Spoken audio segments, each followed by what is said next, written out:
नमस्कार, welcome to education for knowledge. आप लोगों का स्वागत है इस वीडियो में। आज हम लोग देख रहे हैं बिहार से संबंधित प्रश्न, यानी बिहार जीके है। अब बोल सकते हैं कि बिहार स्पेशल भी है।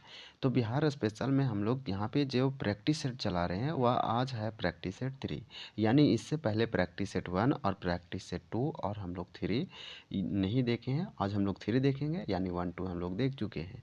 आपको बता दें कि टोटल प्रैक्टिस सेट जो है संख्या उसका कितना है, तो वो 100 है। यानी कि हम लोग टोटल 100 प्रैक्टिस सेट देखने वाले हैं।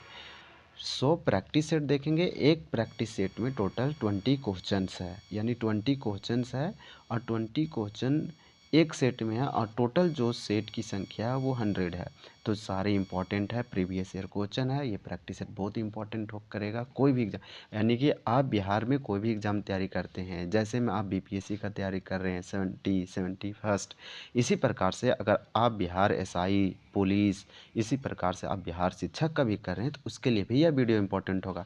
इसमें टॉप 20 प्रश्न लिया गया है जो कि अलग अलग एग्जामों में पूछा जाता है और पूछा गया है उससे संबंधित प्रश्न है, और इसमें कुछ रखा गया है एक्सपेक्टेड क्वेश्चन। तो ये आपको देखना चाहिए अगर आप बिहार स्पेशल को टारगेट कर रहे हैं, बिहार नॉलेज, बिहार जीके को अगर पढ़ना चाहते हैं तो ये आपके लिए बेस्ट है। इसलिए आप चैनल को सब्सक्राइब नहीं किए हैं, आप कर लें ताकि आपको इसी तरह से एकाएक सेशन मिलता रहे। हम लोग बिहार से संबंधित बीपीएससी के जितने भी क्वेश्चन एग्जाम पूछा जा चुका है 40 बीपीएससी से लेकर 69 बीपीएससी तक वो हम कवर कर चुके हैं। अभी हम लोग जीएस का देख रहे हैं। इसी प्रकार से इसमें चलता रहेगा। तो ये आज सेट 3 है, कल हम लोग देखेंगे सेट 4। आज हम लोग 20 प्रश्न टॉप देखेंगे सेट 3 में। तो चलिए हम लोग स्टार्ट करते हैं। यहाँ पे आप देख पा रहे होंगे, यहाँ पे दिया गया है क्वेश्चन फर्स्ट है। क्वेश्चन फर्स्ट में पूछा जा रहा है कि पद्मश्री सिया देवी, कौशल्या देवी, गंगा देवी, जगदम्बा देवी, भगवती देवी, मैना देवी, लाल बाबा और शशिकाल देवी किस कला के प्रमुख कलाकार हैं। यानी कि आप देख रहे हैं पद्मश्री से सम्मानित हैं ये सब, यानी पद्मश्री से सम्मानित किया गया। और पद्मश्री भारत सरकार के दिए जाने वाला 4th हाईएस्ट सिविलियन अवार्ड है। तो ये सब जो हैं, ये सब कलाकार हैं, ये सब कौन से प्रमुख कला से संबंधित है, यही आपसे पूछा गया है। तो फर्स्ट का आंसर होगा सी, यानी कि सब के सब मधुबनी चित्रकला से संबंधित है। तो इसलिए ये इम्पॉर्टेंट प्रश्न हो जाता है क्योंकि ये सारे लोगों को मिला है पद्मश्री, और पद्मश्री तो हाईएस्ट अवार्ड है, 4th हाईएस्ट अवार्ड है सिविलियन को दिए जाने वाला। असाधारण व्यक्तियों को मिलता है ये तो आम व्यक्ति को मिलता नहीं है, जो अच्छे काम करते हैं समाज सोसाइटी के लिए, खेल कूद में। तो यही आपसे पूछा गया है कि ये सब सारे लोगों के ये कौन से प्रमुख कलाकार से संबंधित है जो ये सबको पद्मश्री मिल चुका है। तो ये मधुबनी चित्रकला है। यानी कि आप याद रखें इस क्वेश्चन में कि मधुबनी चित्रकला से भी संबंधित, आपसे डायरेक्ट ऐसे भी क्वेश्चन घुमा के पूछा जा सकता है कि मधुबनी चित्रकला से संबंधित कौन है। तो आप नाम याद रखिए, पद्मश्री सिया देवी, कौशल्या देवी, गंगा देवी, जगदम्बा देवी, भगवती देवी, मैना देवी, लाल बाबा और शशिकाल देवी। तो ये सब जो है मधुबनी चित्रकला से संबंधित हैं और ये सब प्रमुख कलाकार है इस कला के। तो यहाँ पे आपसे यही पूछा गया था और ये क्वेश्चन इसलिए इम्पोर्टेंट हो जाता है कि ये सबको पद्मश्री मिला है। तो इसलिए इसका आंसर हो जाएगा सी। हम लोग देखेंगे क्वेश्चन नंबर 2। हमको लगता है क्वेश्चन आपको समझ में आ गया होगा।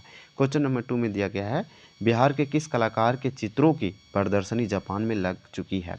तो बिहार के किस कलाकार, इनमें से कौन से ऐसे कलाकार हैं जिनका चित्र उनके द्वारा किया गया, पेंटिंग उनका बनाया गया चित्र वो जापान में उसका प्रदर्शन किया गया, लगाया गया, शोकेज किया गया। तो वह कौन सा बिहार के कलाकार हैं। तो इसका 2 का आंसर का हो जाएगा बी, यानी 2 क्वेश्चन का आंसर बी, शशिकाल देवी। जो शशिकला देवी है, यानी कि एक व्यक्ति हैं शशिकला देवी, तो शशिकला देवी को जापान में इनका चित्र बनाया गया, वहाँ पे शोकेज किया गया है। तो ये हैं शशिकला देवी, इसलिए 2 का आंसर हो जाएगा बी।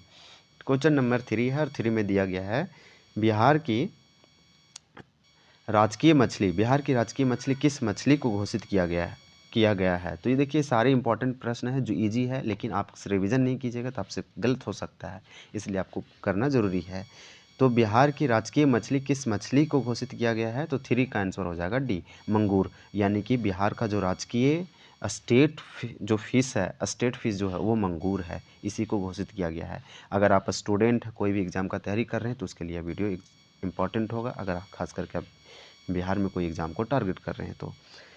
किस मुस्लिम शासक ने तीर्थ यात्रा कर समाप्त कर दिया था। तो कौन सा ऐसा मुस्लिम शासक था, मुस्लिम रूलर था जो तीर्थ पे लगाए जाते थे टैक्स, उसको दिया एंड कर, यानी कि तीर्थ यात्रियों को अब यहाँ पे टैक्स नहीं लिया जाएगा। ऐसा कौन सा मुस्लिम शासक था जो अच्छा काम किया था? तो 4 का आंसर हो जाएगा बी, अकबर। अकबर हालांकि कुछ काम अच्छा किया था, हालांकि वो तो उस तो सारे लोग हिस्ट्री में पढ़ते हैं, जैसे में उनमें से एक ये है कि यह एक मुस्लिम शासक था, ये मुगल डायनेस्टी का अकबर, और ये जो थे तीर्थकर को समाप्त कर दिया, जो कि इम्पोर्टेंट था। हालांकि आगे चल के फिर लगा दिया गया, लेकिन यहाँ पे ये इम्पोर्टेंट है। अपनी पहली पुस्तक के लिए वर्ष 2000 का साहित्य अकादमी पुरस्कार पाने वाले मैथिली लेखक का नाम क्या है? यानी 2000 ईस्वी में इनका सबसे पहली पुस्तक, अपनी पहली पुस्तक के लिए साहित्य अकादमी पुरस्कार मिला। साहित्य अकादमी पुरस्कार अवार्ड, ये लिटरेचर में, साहित्य में बड़ा अवार्ड होता है, और इसको ये मैथिली लेखक में मिला है। तो ये कौन थे? तो 5 का आंसर हो जाएगा सी, यानी साकेत नंदन। साकेत नंदन की अपनी पहली पुस्तक 2000 ईस्वी में साहित्य अकादमी पुरस्कार पाने वाले मैथिली लेखक का नाम क्या है? यही पूछा गया, तो इनका नाम है साकेत नंदन। क्वेश्चन नंबर हम लोग देखेंगे 6, और 6 में दिया गया है लौह तत्व की अधिकता किस मिट्टी में पाई जाती है? तो लौह यानी आयरन जो एलिमेंट है, आयरन के एलिमेंट किस में मैक्सिमम है? कौन सा ऐसा सॉइल है या मिट्टी है जिसमें अधिक मात्रा पाई जाती है लौह तत्व? तो 6 का आंसर हो जाएगा डी, डी यानी लाल पीली। जो लाल पीली मिट्टी है, सॉइल है, इसमें आयरन एलिमेंट या बोल सकते हैं कि लौह तत्व की अधिकता पाई जाती है। किस शिलालेख में अशोक ने कलिंग युद्ध के हाथों हाथ का उल्लेख किया है? तो हाथों हाथ का उल्लेख किया है, आपसे पूछा जा रहा है ऐसा कौन सा शिलालेख है? तो आपको बता दें कि 7 का आंसर हो जाएगा ए मतलब वासिला राजा देश, यानी कि वानसीला राजा देश जो है, इस शिलालेख में अशोक ने कलिंग युद्ध के हाथों हाथ का उल्लेख किया है। तो आपसे पूछा जाता है कि अशोक के कलिंग युद्ध के हाथों हाथ का उल्लेख किस में किया गया है, कौन सा शिलालेख में? तो वासिला राजा देश। नेक्स्ट देखेंगे क्वेश्चन नंबर हम लोग 8 देखेंगे। 8 में दिया गया है, आप देख पा रहे होंगे, बिहार के वाहनों के नेम प्लेट पर राज्य के नाम को किन अक्षरों से दर्शाया जाता है? तो 8 का आंसर हो जाएगा सी, बिहार। बिहार मतलब बिहार। बिहार के वाहनों पर, गाड़ियों पर, 2 व्हीलर हो, 4 व्हीलर हो, जितने भी गाड़ी हो, जो उसके नंबर प्लेट्स होते हैं, नेम प्लेट होते हैं, तो राज्य के नाम के किन अक्षरों को दर्शाया जाता है? तो बिहार। क्वेश्चन नंबर 9 में दिया गया है, किस विद्वान के अनुसार कलिंग युद्ध का मुख्य कारण हाथियों के क्षेत्र को प्राप्त करना था? यानी ऐसे कौन से विद्वान थे, महान चिंतक थे, महान साइंटिस्ट थे, जिनके कारण कलिंग युद्ध का मुख्य कारण हाथियों के क्षेत्र को प्राप्त करना था? ये एक बात को किसने बताया है, कौन सा ऐसा विद्वान थे? तो 9 का हम लोग देखेंगे आंसर। 9 का आंसर हो जाएगा बी, कौटिल्य। कौटिल्य का मानना था कि हाथियों को प्राप्त करना है, यानी कि इसका आंसर हो जाएगा बी। कौटिल्य को चंद्रगुप्त यानी कि चाणक्य भी बोलते हैं कौटिल्य को, जिसने अर्थशास्त्र बुक लिखा है। क्वेश्चन नंबर 10, उदयपुर झील निम्न में से किस जिले में स्थित है? तो उदयपुर झील, ये झील है, झील का मतलब होता है लेक, और लेक कहाँ पे लोकेटेड है, किस डिस्ट्रिक्ट में? तो उदयपुर झील यहाँ पे किस जिला में है बिहार के? तो आपसे यही पूछा जा रहा है। 10 का आंसर हो जाएगा ए, यानी पश्चिम चंपारण। तो पश्चिमी चंपारण, बिहार के पश्चिमी चंपारण जिले में उदयपुर झील है, अवस्थित है। गंगा नारायण का हंगामा किस विद्रोह को कहा जाता है? ये बीपीएससी जैसे एग्जामों के लिए फेवरेट क्वेश्चन है। गंगा नारायण का हंगामा किस विद्रोह को कहा जाता है?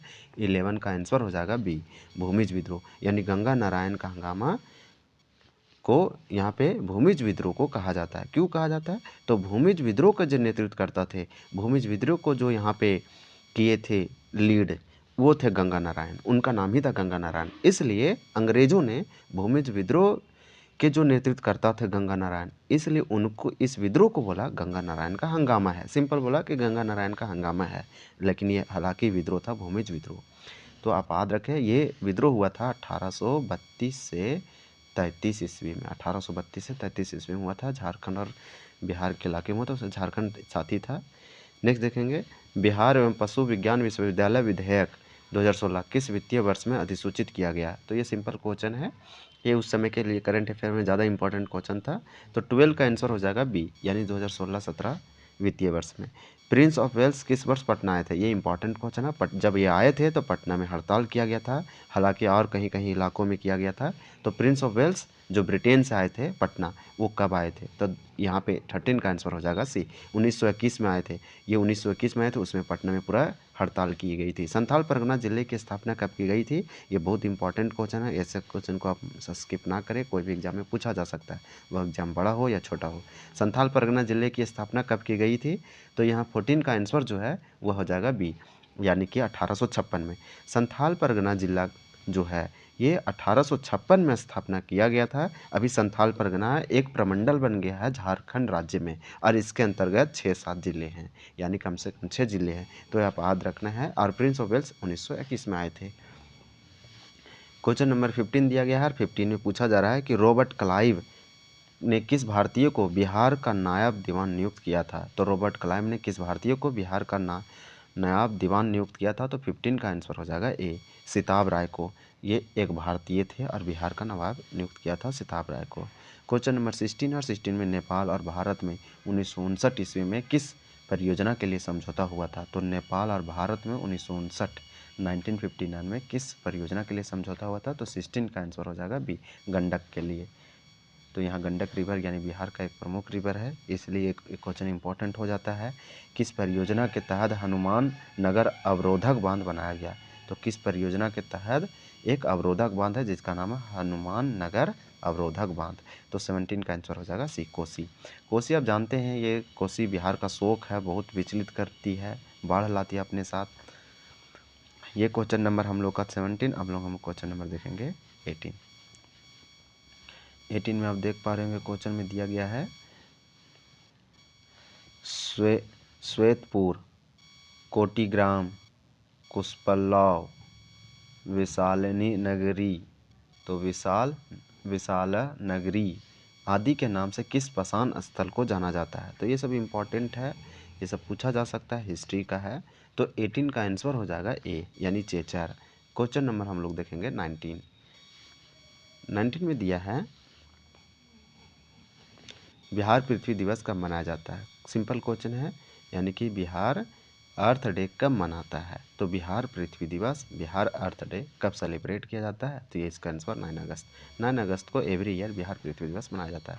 क्वेश्चन नंबर 20 है और ये इस वीडियो का लास्ट है, यानी सेट 3 का लास्ट क्वेश्चन है, क्योंकि एक सेट में 20 ही क्वेश्चन है। इसको हम लोग देखेंगे अच्छे से। इसके बाद सेट 4 है और यहाँ पे आंसर दिया गया है। किस पाल शासक ने नालंदा महाविहार को 200 ग्राम दान स्वरूप दिए थे? तो कौन सा ऐसा पाल शासक था? गोपाल था, देवपाल था, यानी कि महेंद्रपाल था। तो कौन सा पाल शासक था जिसने नालंदा महाविहार को 200 ग्राम दान स्वरूप दिए थे? तो 20 का जो आंसर हो जाएगा वह हो जाएगा बी, यानी धर्मपाल थे। धर्मपाल ने क्या किए कि ये धर्मपाल, सबसे पहले धर्मपाल एक पाल शासक हैं और ये नालंदा महाविहार को 200 ग्राम दान स्वरूप दिए। इसका आंसर हो जाएगा बी।